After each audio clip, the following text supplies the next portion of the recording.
안녕하세요. 박민수 박사입니다. 드디어 평균 수명 90세 시대가 열렸습니다.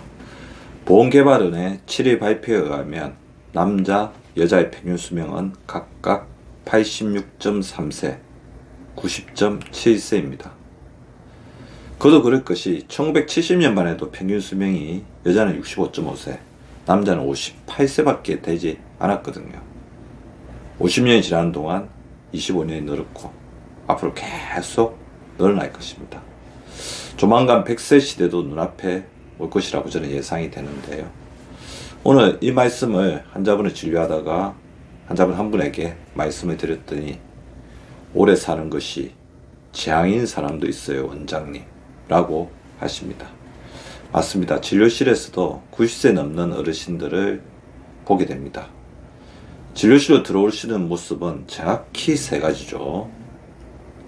3분의 1은 걸어서 오시고, 3분의 1은 지팡이를 짚고 오시고, 3분의 1은 휠체어를 타거나 이렇게 엎혀서 오게 됩니다.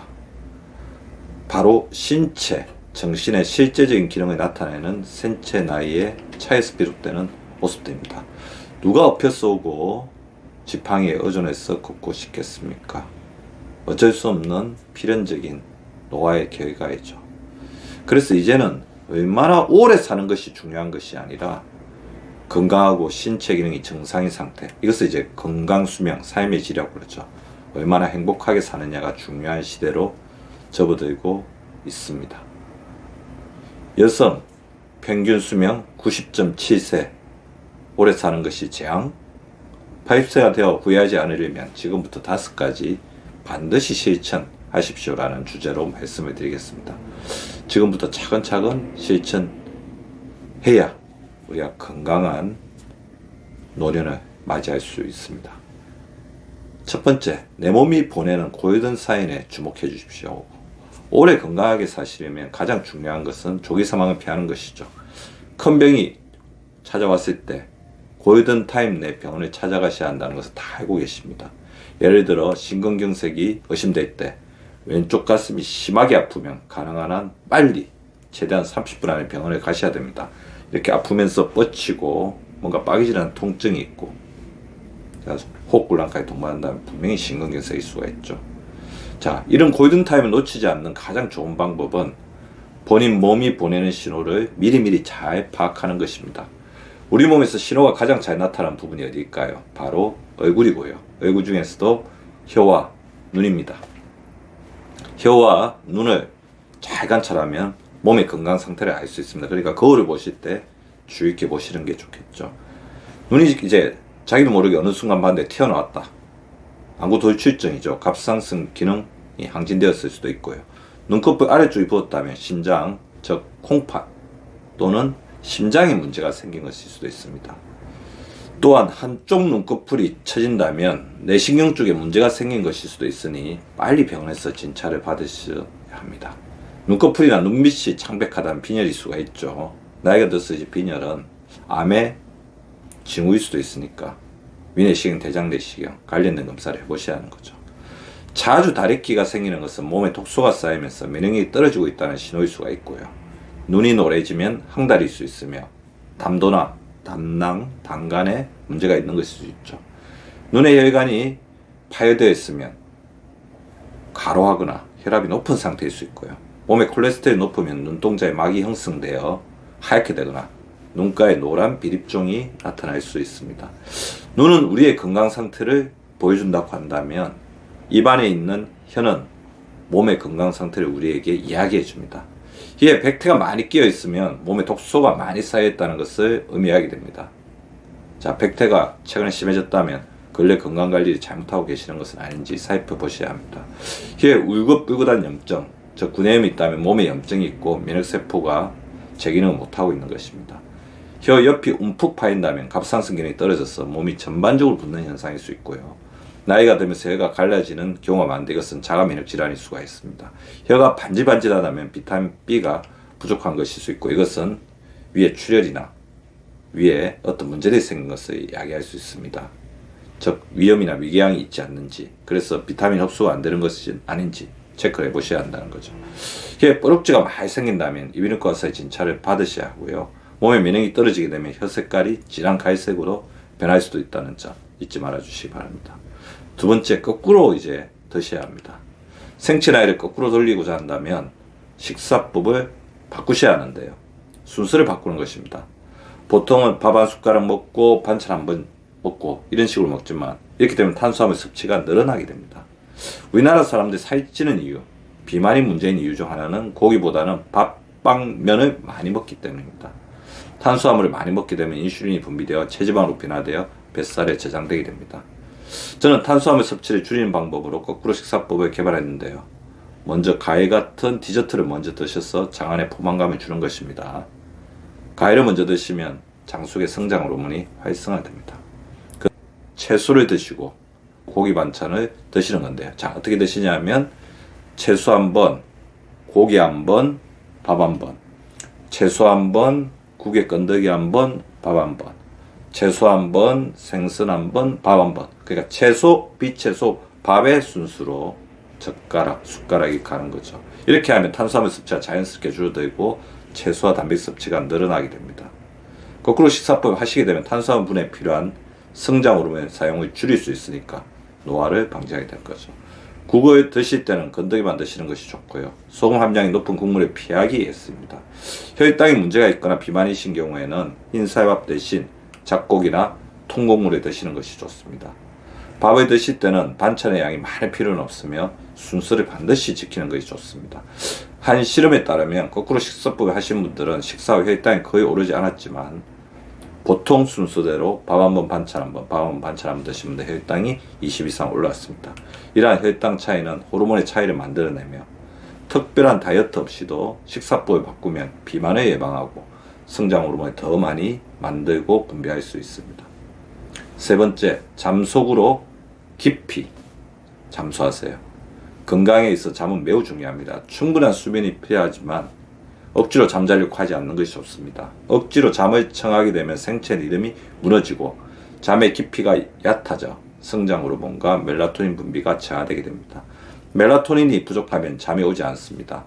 나이가 들수록 잠의 질이 떨어지고 수면 시간이 짧아지는 경향이 있기 때문에 효율적으로 잠드는 방법을 찾아야죠. 잠을 잘 때 멜라토닌, 성장 호르몬, 비타민 D 같은 중요한 호르몬들이 분비되고 만들어지고 재기능을 하게 됩니다. 깊은 잠을 자는 것이 중요한데 얕은 잠을 오래 자는 것보다 깊은 잠을 짧게 자는 것이 더 효과적일 수가 있고요. 하지만 깊이 자지 못한다면 7시간 정도의 수면 시간을 무조건 또 확보하는 것이 중요합니다. 깊은 잠을 자기 위해서는 환경을 조절해야 합니다. 수면 문제와 불면증의 주요 원인 중 하나는 밤에도 불이 켜져 있고 시끄러운 환경 때문이죠. 잠자리에 TV나 스마트폰 같은 전자기기를 두지 않는 것이 좋고요. 이러한 기기에서 나오는 빛은 멜라토닌 분비를 방해하고 성장호르몬 분비에도 영향을 주게 됩니다. 잠자는 공간을 어둡고 조용하게 유지하여 성장호르몬을 최대한 받아들이는 것이 중요합니다. 잠이 오지 않을 때는 잠시 밖으로 나가서 활동하거나 억지로 잠들려는 생각을 내려놓는 것이 도움이 됩니다. 계속 잠을 자려는 강박관념을 가지게 되면 오히려 수면 리듬을 방해할 수 있습니다. 잠은 자연스럽게 올 때 자는 것이 가장 좋습니다. 코골이나 수면무호흡증이 있으신 분들은 낮에 코로 숨을 들이마시고 입으로 내쉬는 연습으로 수면의 질을 향상시킬 수 있습니다. 멜라토닌과 세로토닌은 강력한 항산화 물질로 체리, 샐러리, 부추, 브로콜리, 바나나, 파래 등이 많이 함유되어 있습니다. 수면 유도 물질인 트립토판이 풍부한 음식을 섭취하면 수면을 개선하는 데 도움이 됩니다. 바나나나 파래에 함유된 트립토판은 세로토닌 생성에 중요한 역할을 하게 됩니다. 네 번째, 느리고 약하게 꾸준히 운동해 주십시오. 운동을 과도하게 하거나 힘들게 한다는 것이 좋다는 생각이 한때는 있었지만 최근에 운동의 개념도 변화하고 있습니다. 과도한 운동은 젖산 분비를 증가시켜 활성산소를 많이 발생시키고 이는 몸의 노화를 촉진시킬 수 있습니다. 따라서 활성산소가 발생하지 않을 정도로 즐기면서 운동하는 것이 중요합니다. 운동의 적당한 강도는 약간 숨이 차고 약간의 땀이 날 때입니다. 느리고 약한 운동은 건강을 위한 효과적인 방법일 수 있습니다. 이러한 운동은 스트레스 해소에 도움을 주고 생각을 멈추는 데로 효과적입니다. 느리고 약하게 운동하는 방법 중 하나는 의자에 손을 대고 무릎을 천천히 올리면서 숨을 내쉬고 내리면서 숨을 들이마시는 동작입니다.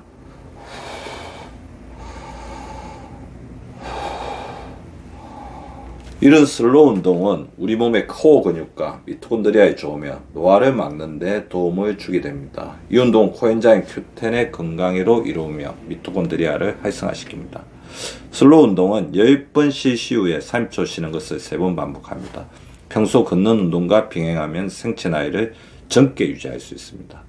지하철이나 버스에서도 바위 뒤꿈치를 들 때 숨을 내쉬고 내리면서 숨을 들이마시는 방식으로 간단하게 운동할 수 있죠. 항상 몸을 관리하는 것이 중요하며 힘든 운동은 오히려 활성산소를 증가시켜 몸에 해로울 수 있다는 사실도 명심하시기 바랍니다.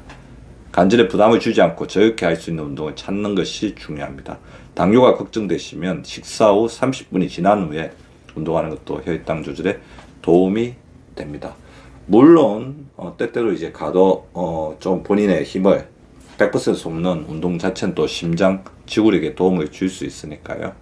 자, 이렇게 운동의 강도를 적절하게 조절하면서 해주시기 바랍니다.